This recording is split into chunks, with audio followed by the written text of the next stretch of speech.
Cut, a true crime podcast from Tony Talk AI Productions. Welcome to Cut, a Tony Talk podcast where we talk about crimes and have cocktails. I'm Tony. And I'm Natalie. And before we dive into today's episode, Tony, I have to ask, did you really show up wearing your nerd glasses? Hey, it's summer and I wanted to get a goldfish perspective. Plus, you're one to talk, counselor. That blazer screams, I just came from depositions. Guilty as charged. What did you expect me to wear? A bathing suit like I wore in the swimsuit issue? You wouldn't get any complaints from me. Though technically, I prefer attorney who occasionally models blazers. But seriously, folks, we've got a massive update on one of the most followed cases in recent memory. The Bryan Kohberger case. 4 young lives cut short in Idaho, and a trial that's been delayed, challenged, and dissected by everyone from legal experts to TikTok detectives. I cannot stop thinking about the parents. I cannot imagine what they are going through. And as someone who's actually argued death penalty cases, let me tell you, this one's got more twists than a pretzel factory. So, Natalie, for our listeners who might be catching up, let's paint the picture. November 13th, 2022. Moscow, Idaho, a quiet college town that nobody outside the Pacific Northwest really thought about until it became the center of one of the most brutal and puzzling murder cases in recent memory. We're talking about the stabbing deaths of 4 University of Idaho students in an off-campus rental home. And Tony, I've handled enough violent crime cases to know that what happened that night was methodical. You're talking about the precision, right? The fact that 2 other roommates were in the house but unharmed? Exactly. This wasn't random violence. Someone knew that house, knew the layout, knew who they were targeting. And the timeline is what gets me. We're talking about a crime that likely took place between 3 and 4 a.m., when most rational people are dead asleep. And Moscow, Idaho isn't exactly a hotbed of violent crime. Population, 25,000? Half of those are college students. Right. And that's partly why this case exploded nationally. Small town, brutal crime, young victims with their whole lives ahead of them. Plus, and I hate to say this as someone who works in criminal law, but the victims were photogenic. They had social media presence. America could see their faces and immediately connect. The other factor was the investigation itself. Weeks went by with no arrests, conflicting timelines, police saying they had a suspect then walking it back. Oh, the police work in those early weeks. Let's just say as a defense attorney, I was taking notes. Not to criticize the officers, this was a complex scene, but the communication was messy. And in high-profile cases, messy communication becomes reasonable doubt ammunition.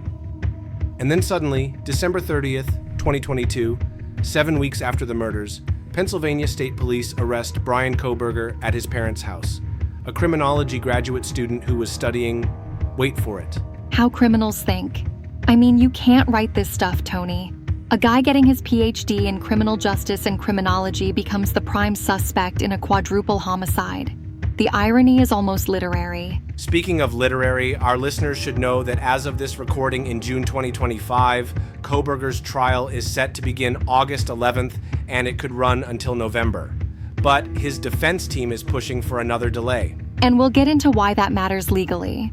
But first, we need to talk about the 4 people whose lives were stolen that night. Madison Mogen, 21 years old, senior at University of Idaho studying marketing. Kaylee Goncalves, also 21, also a senior, majoring in general studies. These 2 were best friends, practically inseparable. And Tony, what strikes me about Madison and Kaylee is how normal their last night was. They went to a local bar, then a food truck.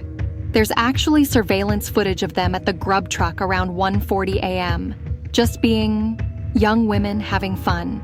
Then there's Zana Kernodle, 20, a junior studying marketing and IT. She was dating Ethan Chapin, who was 20, a freshman and member of the Sigma Chi fraternity. Ethan wasn't even supposed to be at the house that night, Tony.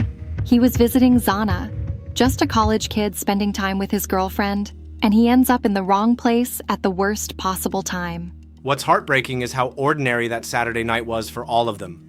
Madison and Kaylee at the bars, Zana and Ethan hanging out. The 2 other roommates who survived were also out and came home separately. And from a legal perspective, this is crucial. the prosecution will paint a picture of 4 young people living their lives normally, with no connection to their alleged killer. This wasn't a crime of passion. It wasn't a robbery gone wrong. The evidence suggests this was planned. The surviving roommates, and I won't name them because they've been through enough, their timelines and witness accounts are going to be critical to this case. Absolutely. One of them reportedly saw a figure in the house that night, described as a tall man in dark clothing and a mask. He had bushy eyebrows, a key part of this case, which later she retracted. That witness account could be make or break for the prosecution. But here's what gets me, Natalie. 4 victims, all young, all with families who are still seeking justice. Madison's family started a foundation. Kaylee's family has been incredibly vocal about wanting accountability. The victim impact in this case? Tony, I've sat through penalty phases where families have to describe their loss, and I can't imagine what these families are going through, especially with all the media attention and online speculation. And the online speculation has been intense. These kids' social media accounts, their relationships, their movements that night, all dissected by amateur detectives. Which brings up something important for our listeners. These were real people with real families, not characters in a true crime story. The family of Kaylee Goncalves has been particularly outspoken about wanting people to remember her as the vibrant young woman she was, not just as a victim. Madison was planning to graduate and had job prospects lined up. Kaylee was supposed to start law school. Ironically, she wanted to be a lawyer like you, Natalie. That hits differently. She had dreams of helping people, of making a difference. And Ethan was just 20, Tony. He was still figuring out who he wanted to be. Zana was studying both marketing and IT. She was building skills for the digital age, had her whole career ahead of her. These aren't just victim impact statements for a trial. These were 4 futures that were stolen. And that's what the prosecution is going to emphasize when this trial finally begins. So let's talk about Bryan Christopher Kohberger, 30 years old as of now, and when he was arrested, he was a PhD student in criminal justice and criminology at Washington State University, my alma mater where I got my MBA. Miles away from my alma mater, Harvard Law School. Always have to throw in the big H. Costs a lot to go there. Everyone knows you got a scholarship. Back to the crimes and cocktails. Washington State University is about 10 miles from the Idaho border, by the way. So he's local to the area, knows the roads, knows the territory. From a prosecutorial standpoint, that's significant. His background is fascinating and disturbing. He did his undergraduate work at DeSales University in Pennsylvania, where he studied psychology and criminal justice. Then he went to Shippensburg University for his master's. And here's where it gets interesting legally. His academic focus was on criminal behavior and psychology. According to court documents and reporting, he wrote papers on crime scene analysis, criminal thinking patterns. It's like he was studying the methodology of murder while allegedly planning one. There are reports that prosecutors want to introduce a term paper he wrote about crime scenes as evidence. That's a smart prosecution move, if the judge allows it. It shows premeditation, planning, knowledge of how investigations work. But as a defense attorney, I'd argue that studying criminal justice doesn't make you a criminal. It makes you educated about criminal justice. Fair point. But then there's his behavior after the murders. Reports suggest he was following the case obsessively online, engaging with social media posts about the investigation. Oh, that's prosecutor gold right there. The classic returning to the scene of the crime behavior, but in digital form. Guilty or not, that's going to be hard to explain to a jury. And his arrest in Pennsylvania was dramatic. December 30th, 2022, early morning raid at his parents' house in the Pocono Mountains. FBI, state police, the whole show. Pennsylvania is a non-extradition state for death penalty cases, so there was legal maneuvering about bringing him back to Idaho. His defense team fought extradition initially. But what's really interesting is his demeanor during court appearances. He's been described as calm, almost detached, very different from the stereotypical murder defendant. I've seen that before, Tony. Highly intelligent defendants sometimes have this affect where they seem to be analyzing their own trial like it's an academic exercise. It can read as cold to juries, even if that's not the intent. His defense team is high-powered. Ann Taylor is his lead attorney. She's handled death penalty cases before, knows Idaho law. Ann Taylor is excellent. If I were facing capital charges in Idaho, she'd be on my short list. She's already scored some victories for Kohberger, getting the trial moved to Ada County, challenging evidence, fighting for resources. The trial move is huge, right? From Lada County, where the murders happened, to Ada County, where Boise is located. Absolutely. In a small county like Lata, finding an impartial jury would be nearly impossible. Everyone knows someone who knew the victims or has strong opinions about the case. Moving to Ada County gives Kohberger a better shot at a fair trial. But even with the move, his legal team is now asking for another delay, citing media coverage. Specifically, they're upset about an NBC Dateline special that aired in May. Oh, that Dateline episode. I watched it and it was comprehensive. They had phone records, surveillance footage, Amazon purchase histories, stuff that hadn't been public before. His lawyers are arguing that the special was so detailed and prejudicial that it's impossible to seat an impartial jury in August. And you know what? They might have a point. Pre-trial publicity is a real issue in high-profile cases. If potential jurors are watching detailed TV specials about evidence before the trial starts, that's a problem. So we might see another delay? It's possible. But judges are also aware that delays can work against victims' families and public interest in justice. It's a balancing act. All right, Natalie, let's get into the meat of this case. What evidence do prosecutors actually have against Bryan Kohberger? Well, the big one that everyone talks about is the DNA.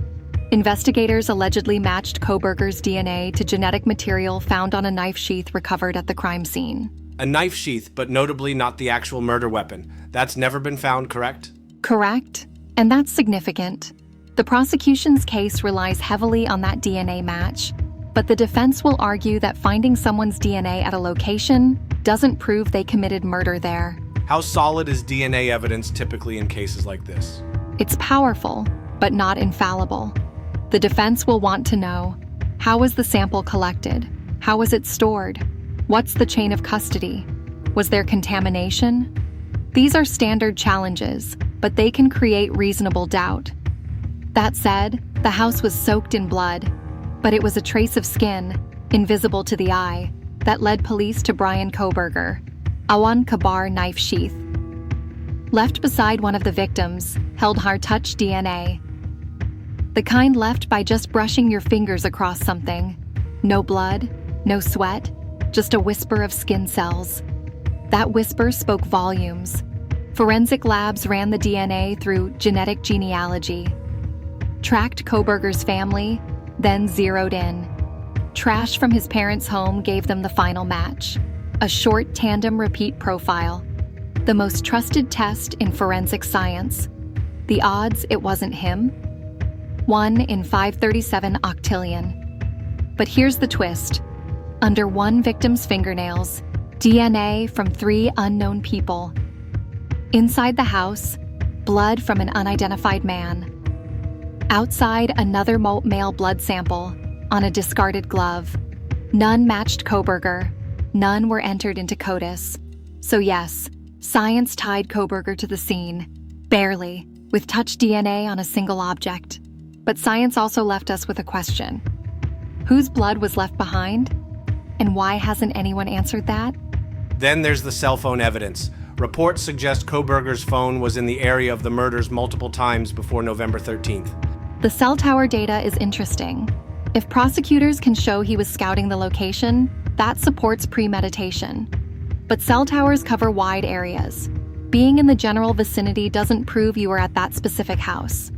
But apparently his phone was turned off during the time window when the murders likely occurred? That's what's been reported. And if true, that's not great for the defense. Turning off your phone during the commission of a crime is classic guilty behavior. But it's also something an innocent person might do for other reasons. However, Kohberger's cell phone told a story he didn't mean to share. Just hours after the murders, his phone was caught pinging near the victim's house, despite previously going dark during the time of the killings, a tactic often used to avoid tracking. Even more chilling, data showed he had stalked the area at least 12 times before the murders. Not once, not twice, 12. This wasn't a random act. It was calculated, deliberate, and his phone may have been the one witness that never stopped talking. The surveillance footage is fascinating too. There's video from the Dateline special showing a white sedan driving near the house around the time of the murders. And Kohberger drives a white Hyundai Elantra, which police were looking for early in the investigation. The car match is circumstantial, but combined with other evidence, it builds a pattern. Speaking of patterns, there are reports about his Amazon purchase history, allegedly buying items that could be used in a crime. I've seen references to this, but we don't have full details yet. Amazon records can be tricky. People buy all sorts of random stuff online. The prosecution would need to show a clear connection between purchases and the crime. What about the academic angle? His studies in criminal justice? That's a double-edged sword. Prosecutors might argue he used his education to plan the perfect crime. Defense will say studying criminal justice is perfectly legal and doesn't make you a criminal. The witness testimony is crucial too. One of the surviving roommates allegedly saw a tall man in dark clothing leaving the house. Eyewitness testimony is notoriously unreliable, especially in traumatic situations at night. The defense will question lighting conditions, the witness's state of mind, the accuracy of the description. But if the description matches Kohberger's physical appearance, it's compelling, but not conclusive. Tall man in dark clothing could describe thousands of people. The prosecution needs more specific identifying details. what about digital evidence from social media and online activity? This is where modern criminal cases get complex. Digital footprints can be incredibly revealing. What you search for, when you search for it, what you post or delete. If Kohberger was following the case obsessively online after the murders, that's suspicious behavior. The defense is also challenging some evidence, right? Trying to get certain things excluded? Absolutely. That's standard defense strategy in any major case. Challenge the admissibility of evidence, argue it was improperly obtained, prejudicial, or irrelevant. Even if you don't win every challenge, you're forcing the prosecution to defend their evidence gathering. As you mentioned previously, there's apparently DNA from unknown individuals found at the scene too. That's huge for the defense.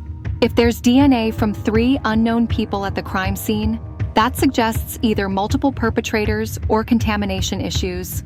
The defense will argue this creates reasonable doubt about Kohberger's sole involvement. From what I've read, the defense wanted to exclude this evidence, calling it inconclusive and prejudicial. But that works both ways. If there are unknown DNA profiles, it could support alternative theories of the crime. So when this trial finally starts, what should people expect? A battle of experts.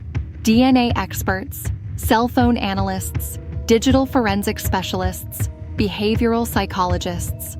The prosecution will try to weave all these pieces into a coherent narrative of premeditation and murder. The defense will attack each piece individually, trying to create doubt about the whole picture. So here we are in June 2025, and this trial is still making headlines. The current trial date is August 11th, but Kohberger's defense team is pushing for another delay. And honestly, Tony, I understand their position. That NBC Dateline special that aired in May was incredibly detailed. It included phone records, surveillance footage, Amazon purchase histories, information that the general public hadn't seen before. The defense is arguing that it's impossible to seat an impartial jury after that level of media exposure. Pre-trial publicity is a real legal issue. The Sixth Amendment guarantees a right to an impartial jury, and when potential jurors are consuming detailed media about evidence before trial, that can be prejudicial. But this case has been in the media constantly since November 2022. At what point do you just accept that everyone's heard something? That's the million-dollar question. Courts have to balance the defendant's right to a fair trial against the public's right to justice and the victim's family's right to closure. You can't delay indefinitely just because of media coverage. The public fascination with this case has been intense. Social media, podcasts, YouTube videos, amateur detectives. And that's been both helpful and harmful. On one hand, public attention can pressure law enforcement to be thorough. On the other hand, it can lead to misinformation, harassment of innocent people, and contamination of the jury pool. There was that period early in the investigation where people were accusing random individuals online, right? Oh, it was terrible. People were posting photos of random men, saying they looked suspicious, ruining lives based on nothing. This is why we have a legal system instead of trial by social media. The victims' families have been incredibly patient through all these delays and legal maneuvering. I can't imagine their frustration. It's been over 2.5 years since the murders. They want justice, they want closure, and they keep seeing delays and legal technicalities. But from a defense perspective, rushing to trial isn't justice either. Exactly. If Kohberger is innocent, a rushed trial with prejudicial publicity could lead to a wrongful conviction. If he's guilty, a flawed trial could lead to appeals and reversals. Getting it right the first time serves everyone's interests. This is also a death penalty case, which adds another layer of complexity. Death penalty cases require extra procedural safeguards, more thorough jury selection, more extensive appeals processes, higher standards for evidence. That's why these cases take years, not months. Judge Stephen Hippler is presiding now after the case was moved to Ada County. How significant is the judge change? Very significant. Different judges have different styles, different interpretations of evidence rules, different tolerance for delay tactics. Hippler has experience with high-profile cases, which helps. If the trial does start in August, what should people expect in terms of timeline? The court has blocked out time through November 7th, 2025. That's nearly 3 months, which tells you how complex this case is. Jury selection alone could take weeks. And the media circus will be intense. Oh, absolutely. Court TV, major networks, every true crime podcast in America will be covering this. The challenge is balancing public interest with courtroom decorum. What's your prediction on outcome? Tony, you know I can't predict jury verdicts. I'm no Alan Dershowitz. Who is? Alan is, of course. But I will say this. The prosecution has circumstantial evidence that, if presented effectively, could be compelling. The defense has enough challenges to that evidence to create reasonable doubt. It's going to come down to which side tells the more convincing story. And regardless of outcome, this case has already changed how people think about safety in small college towns. Absolutely. Parents are more concerned about their kids' safety at school. Students are more aware of their surroundings. It's had a real impact on communities far beyond Idaho. So, where does this leave us as we head into what might finally be the trial of Bryan Kohberger? We're looking at a case that has everything: young victims, an academic defendant, complex evidence, legal delays, and massive public interest. Whether the trial starts in August or gets delayed again, it's going to be one of the most watched criminal trials in recent memory. For our listeners who've been following this case, what should they keep in mind as coverage intensifies? Remember that this is ultimately about 4 young people who lost their lives: Madison Mogan, Kaylee Goncalves, Zana Kernodle, and Ethan Chapin. Whatever happens in court, their families deserve respect, and their memories deserve honor. And remember that our justice system, for all its flaws, is designed to determine guilt or innocence based on evidence, not social media speculation. Exactly. Let the legal process work. Whether Bryan Kohberger is guilty or innocent, he deserves a fair trial based on admissible evidence and proper legal procedures. We'll definitely be covering the trial when it happens. Until then, I'm Tony. And I'm Natalie. Thanks for joining us for this update on Cut, where crime and cocktails come together. And Natalie, next time maybe we actually have cocktails during the podcast. Tony, it's 10 a.m. But sure, mimosas are basically breakfast drinks, right? Now that's the kind of legal reasoning I can get behind. And remember, it's 5 p.m. somewhere in the world. This where I say like and subscribe, but I think the best thing to do is to search up GoFundMe for the families and give them as much support and prayers as possible. Tony Talk.